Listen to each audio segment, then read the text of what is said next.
Marcus, and I'm quite nervous right now because I have a lot to talk about and I don't know where to start. But why am I doing this? Starting off with the why. This is the story of how I built a company in Southeast Asia, in particular in Vietnam/Singapore. I want to talk about the beginnings, the reasons, the chapters, the challenges, the exciting parts, the not so exciting parts, where we have been the last 4 years and what's going to happen the next 4 years. This is probably mostly me talking. This is / documentary. This is a tiny bit of biography. I don't know what it is, but it's for me at least a way to reflect. It's for me a way to share. And of course, to continue to learn. I don't want to be a teacher. I want to be my own student. And what's better than, in my case at least, to talk about it and keep learning while I am sharing this. And later I'm going to edit this, which also takes a lot of time. There's an attempt for me to share with the world what's going on in Southeast Asia. There's an attempt for me to go a bit deeper into the looks of what I've been doing as an entrepreneur. This also goes into just simply making sure people understand what's going on in this part of the world and how everyone should do something and stop talking.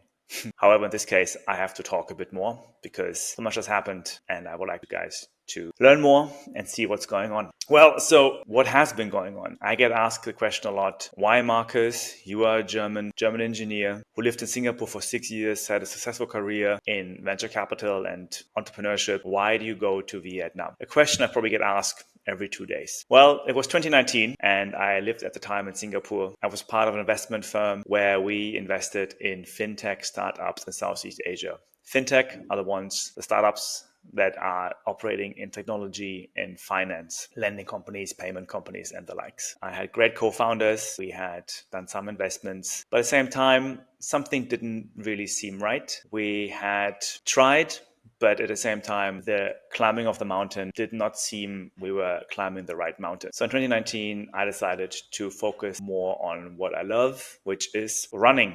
Running is something I've been doing since I am 13, 14. I have been a middle distance track and field athlete, so 800 meters and 3 times 1,000 meters relay were my distances. I love this somewhat long sprint, something I've been doing then for 4 or 5 years, even up to the German junior championships with the relay. Great experience. I will maybe come to this later. But in 2019, after 6 years, 5.5 years Singapore, I said, let's go back to running and really double down on more long distance running. So it's been the 30, 40, 100 kilometers of running. And especially it was the trail running. So all the amazing trails that you can explore, whether it's in Singapore or the region. So it's been really just my own passion that came out.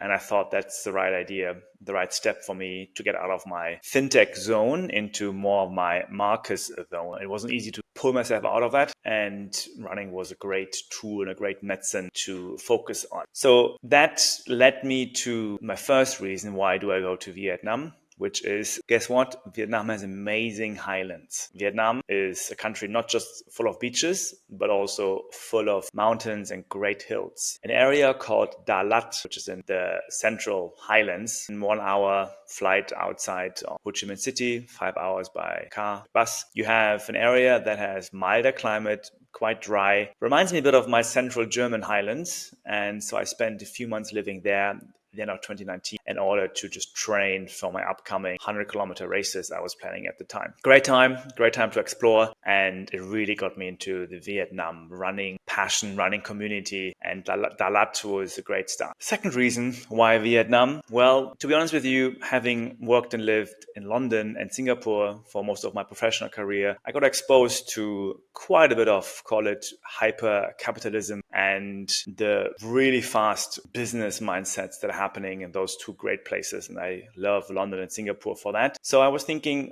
I would love to experience another country in Southeast Asia. Could be Indonesia, which was at the time also quite interesting, still is interesting. And of course, it is Vietnam, which again, at the time, 2019, was a lot of talk about it. And still now, 2024, still a lot of talk about it. And it's also interesting for me, Vietnam is a different kind of system that I'm used to. As people might know, it's a socialist republic of Vietnam. Socialism and communism are the dominant structures and systems here, which for me, as someone who was raised in Germany, so I would argue more exposed to capitalism, democracy, was quite exciting to understand this system and get exposed to this. China, I lived there for a year, 2011, 2012, was Of course, similar to Vietnam, but it's a very different animal. It's 2019, already very developed. It's a different beast that would take a lot of effort to get into. Vietnam seems like an easier place to start, and it still is quite close by to Singapore. So I was able to go back and forth quite a bit at the beginning. It was a good start for me to double down on my need to be in emerging markets. That's exciting. So second reason. The third reason was somewhat more personal. Also at the time, I was dating a Vietnamese lady in Singapore. We met there. We're still together, which is great. But also I was very curious to understand more the Vietnamese side. I want to understand the culture. I want to understand this country that if you live in Singapore, you're not really exposed to. If you live in Singapore, you go quite a lot, I would argue, to Malaysia, or in my case, also Indonesia for business, Philippines, Thailand. But Vietnam is not really a place you go very often. I don't know really why, at least in my case. So it was like, okay, why don't I, again, be curious and understand more of this very unique country that I haven't been able to explore that much. And through my girlfriend, I was quite intrigued by it further. For the ones who might be wondering, nope, I did not follow my girlfriend. So she actually stayed outside of Vietnam, and I packed my bags in 2019 and doubled down to go to Vietnam. All of that combined, of course, is an interest for business building. All of that combined is an interest to understand sports, to understand businesses that are possible in sports. And I came already with interest and I would say motivation to start a business in sports in Southeast Asia. I just didn't know exactly what it would be. I was at the time building some sport apps with a friend of mine. We're doing some race picture apps to make our own lives a bit easier, to track our performances and pictures. But both of us are not really app people, so it was just something we couldn't really focus on. And I was just open-minded for that, what happened in Vietnam. I was waiting for the day to come. I knew that the universe will talk to me. I knew that something will come, and I did not really stress out too much. I do fundamentally believe that when you let your passions flow, and you're obsessed with something will come back. The universe will listen and something will present itself in order to get more serious. Whether it's a business, whether it's a sport, whatever it is, it's a life partner, something will come. And in my case, with the running, I knew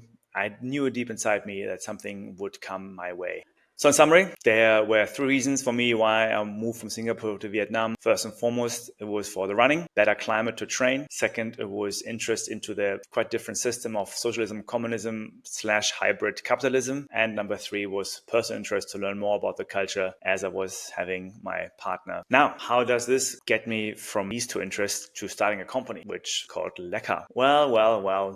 The other question was, what do I enjoy doing besides running? How do I want to make money? How do I want to use my skills? How can I monetize my skills? A question I've been asking myself a lot before. If you're in Singapore, you spend a lot of time meeting people, spend a lot of time doing emails, PowerPoints, spreadsheets. In my case, again, as an investor, something you do. I'm sure people also do other things there, but I spent a lot of time doing that. It's a very digital, very virtual work. And after some time, I didn't feel very satisfied with that work. I'm also quite a physical person, so I love using my hands, building products, touching things, wood, stones, whatnot, and I like eating food. So what occurred to me in my first few months in living in Ho Chi Minh and Dalat, I need to eat a lot because I am training a lot. Every day I was running 10, 20, 30 kilometers. I was a bit skinnier than I was now, and I had a lot of appetite during and also after my runs. I realized, when I'm going to the supermarket, I'm going to see on the one hand side in one shelf a lot of cheap, sugary, artificial products. We know all of those snacks, chocolate bars, whatnot, anywhere in the world, the same brands. And on the other aisle, I saw a lot of amazing fruits. The fruit selection, whether it's on the market or whether it's in the supermarket, is just phenomenal. You can find any kind of fruit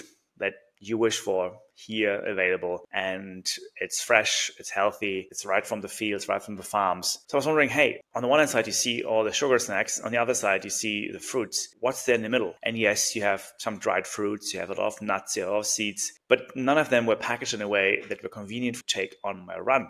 That's where the idea was born to make my own energy bar. Yep, now it's out. The energy bar idea was born in December 2019. I realized in Dalat, why don't I just do something with this? It seems quite straightforward. It seems like something I need myself. It seems like many ingredients are here and I can do it at home. Also, what I learned from having done the app before, I want to do a product that I can iterate on in the night, which means if I make a product one day, I test it or I get feedback and I want in the next 24 hours to be able to adjust it, improve it. With an app, if I'm not an app developer, I would have to send the idea to a developer. The developer will take his or her time, and then after a few days or a few weeks, you'll get the new version and you can test again. Something I did not like. I think you have to be able to test things faster, use your skills, and make it happen overnight. With an energy bar, oh yeah, I can do it overnight. I can take some fruits, some nuts, I can change the recipe overnight and tomorrow try it again. At the time, I was also vegan, and I was also toying around with the business idea of making my own vegan cheese. I thought that's interesting. Vegan cheese, not very big in Vietnam yet, maybe never, who knows. And why don't I do my own vegan cheese? So I was also having my own cultures. I bought various type of bacteria, and I was also making some vegan cheese in my kitchen. And also kombucha, but that was more just for fun. With the vegan cheese idea, I also realized, it does take 4, 5, 6, 7 weeks for new cheese to grow and become fruition. And again, I wasn't really happy about that timeline because I wanted something I can change overnight. I want to be able to adjust the product. Energy bars seemed like a perfect product for that. And plus the ingredients from Vietnam, there was no doubt I can find so many different things. Going home, December 2019, Christmas, I got myself a strong blender, a Vitamax blender grinder for quite a bit of money, to be honest, not cheap, those things. And I got that from my Christmas present, took it back to Vietnam. And as soon as I touched ground, I started grinding the fruits down. I started grinding the nuts down and making my own energy bars. Delicious. I mean, even thinking about it now, I remember the first recipes, and from the first moment I realized, this is something very nice. I never tried in my life before. I'm quite curious how to improve it, but it really ticked all the boxes I was talking about before. Something in sport, something I need myself, something I can do overnight, something that makes sense also as a business. If I bought my energy bars in Singapore, they're not cheap. They're 5, 6, 7 Singapore dollars, which is around 4 or 5 euro and US dollars. I thought to myself, I can make them cheaper, and I can really do something about it from the Vietnamese. So it seems like there's a business model. Jeff Bezos says, your margin is my opportunity. I believe in this. Those energy bar companies from all the world selling in Singapore, there's a lot of margin there. That's where I'm going to go into. That's exactly where I'm going to squeeze out the margin and find an opportunity. It was, of course, also another opportunity was to look into YouTube and find energy bar recipes on YouTube. You can go energy bar, do it yourself at home.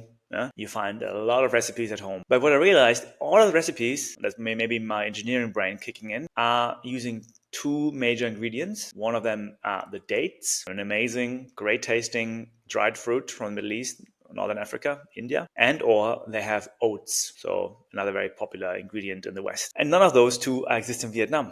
I should say at the time, February 2020, what happened in the world? COVID-19. Marcus lived in Ho Chi Minh and basically decided to get stuck in Ho Chi Minh. Not really stuck is the right word. I can always leave Vietnam. That's always possible, but it was not possible to get back into Vietnam very easily. So why not? I'm going to stay in Vietnam. Dates and oats are possible to find, of course, in Vietnam, but the price got up. COVID import got expensive. So this was a blessing in disguise because I understood you don't want to make yourself dependent on imports. Why don't we just use what we have? If I use Vietnamese ingredients, I will not have many supply chain issues. I will not have import-export issues, shipping cost issues, fluctuation in prices, supply chain is going to stuck. So it taught me a very important business lesson pretty much in day 1 of Lecka. You want to control your supply chain and you want to localize your supply chain. What many people or corporates are doing now, localizing supply chains, that was my thinking from day 1.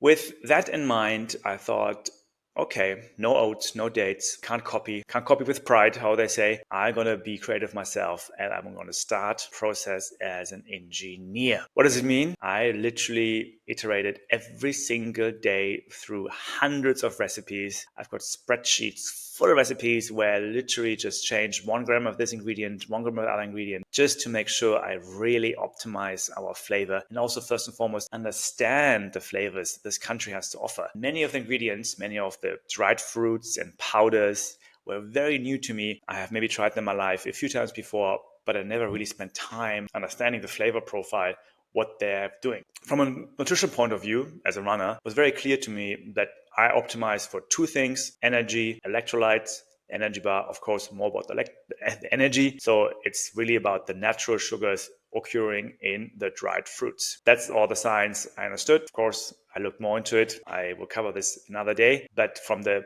basics. It's about energy, it's about calories, about carbohydrates that will power you before and during your run. I thought, okay, any ingredient that can give me the energy, carbs, calories, and great taste, I will. So I probably tried 20 different dried fruits. I tried all of the seeds, all of the nuts, all the cacao, all the cinnamon, all the other things you can find really on the market or in supermarket here. I mixed together, grinded it, and created this energy bar.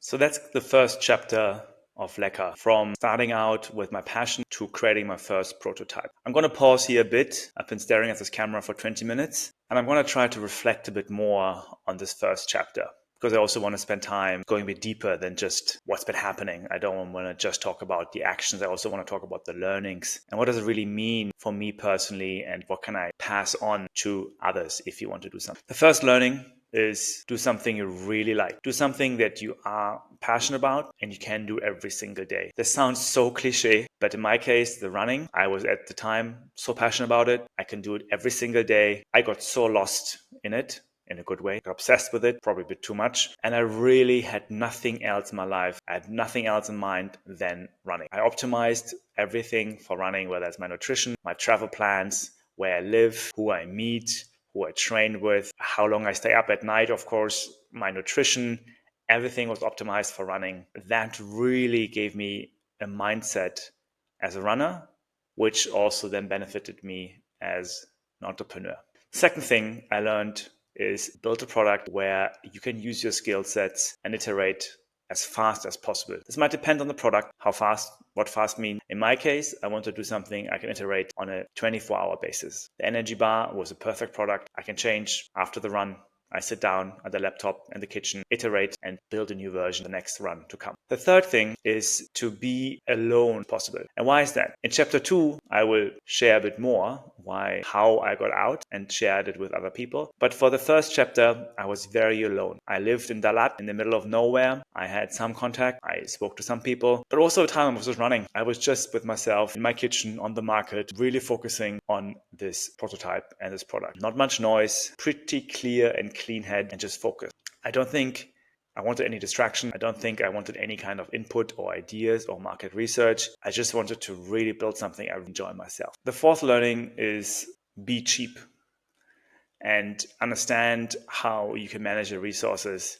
The fifth learning is think about what can scale. Even at the beginning, I did think, what can I do right now that is scalable? How can I turn this one item that I'm making right now in my kitchen to make it 10,000, 100,000 items quite easily? There are many ideas about a running cafe and this and that, but to be honest with you, no, I don't think that's scalable that easily. And an energy bar, a food item, makes it all easier to scale. I had the benefit probably as a tech investor to invest in scalable tech platforms. I knew that also, even if I do something tangible, in this case food, I will do something that is scalable, because that will bring ultimate success and you can reap in the rewards of your initial investment. Those are some of my more business focused learnings. What about the emotional side, which I think is equally important to understand what was going on inside me? The long distance running really helped to keep my brain and mind focused. It helped me to look at the world much more zen and much more with a long-term perspective. In my previous chapters in my life, I was quite boost driven. When I may say boost, it's about quick sprints, quick success, quick stimulation. In the fast-moving world of Singapore, every meeting, every coffee, every conference is like a quick boost, and it feels great, but also it wears off quite fast. So when I switched to long-distance running, I also understood, or at least I was trying, how can I use this opportunity to rewire my brain to more of a long-term focused thinker. I think with the training and the racing, managed to really look into my mind and I wouldn't say biochemistry rewire my brain, but at least things, the short-term boost started to matter less and long-term think play. So with starting a company, you are in this very funny situation of, hey, how can I make this work tomorrow because I'm doing nothing else, while keeping the big picture in mind. At the same time, you don't want to focus on the big picture too much because it might seem like a grand vision and you don't feel like you're getting there every single day because it's too far out and it's too grand. I don't know the right answer to all this, but I can at least say from my side, having been an athlete most of my life, I understood very clearly that a step-by-step training plan, a step-by-step doing every single day, putting in a bit of work, getting up in the morning, doing your training is either actual training in my case, or it's actually building a company. It's all training. And every day you train, you get a bit better. That's the beautiful part about training. Put a bit of work in, you keep it in the limits of the training. I mean, don't do too crazy and don't do too little. There's always off days, there's always recovery days, but also sometimes there are tougher days. You gotta keep it doing, because then you get better every single day. So starting the company, well, I would actually say it was a project in 2020. I looked at it with a grand vision to become the biggest nutrition brand in the world, but I knew that I need to get up every single day and make it work. That gave me peace inside, and that gave me a certain confidence and a certain silence inside. My otherwise quite busy brain was not so busy, and I knew that I just have to make the prototype. The chapter 1 is all about making prototype. The focus, the commitment, and also the curiosity to really understand what Vietnam and this industry, this whole business model has to offer. Chapter 1, it's over. Thank you for listening to my first chapter. If you like it, let me know. If you have more questions, let me know. Forward to engaging with you more on this. And chapter 2 is going to be about how to take the prototype to the consumers.